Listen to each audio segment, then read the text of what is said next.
ဒီအဖြူလေးကတော့ကျွန်တော်တို့ဒီနေ့စီးမဲ့ဆိုင်ကယ်ပေါ့နော်ပြီးရင်ကျွန်တော်ဦးစီတောင်သွားမယ်ဒီဆိုင်ကယ်ဖြူလေးနဲ့ ဒီလိုဟိုတယ်ဆက်ထွက်ပါပြီတကယ်အေးလားမက်ဆက်ထားပါဘူး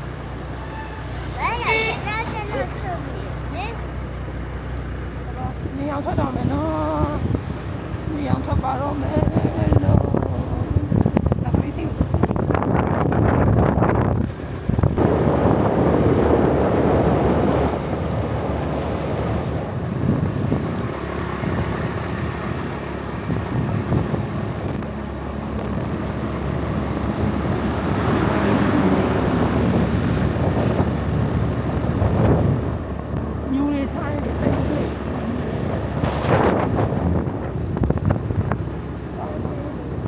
ခွေးတော့ရောက်ပြီခွေးတော့ရောက်ပြီ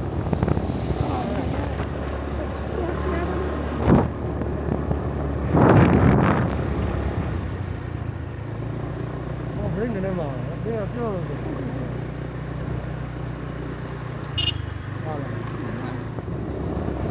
ဒါဟုတ်တယ်မလားကားကလေးပေါ့နော်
ဦးစီးတောင်မှာတော့ဆိုင်ကယ်အခပေးရပါတယ်တစ်စီးကို2000ပေးရပါတယ်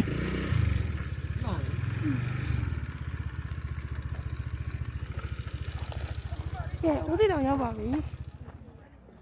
ကြောင်ပြောလိုက်ရမိမိတို့ဟိုမှာထိုင်ကြည့်မယ်နော်ရောက်ခဲ့ပြီ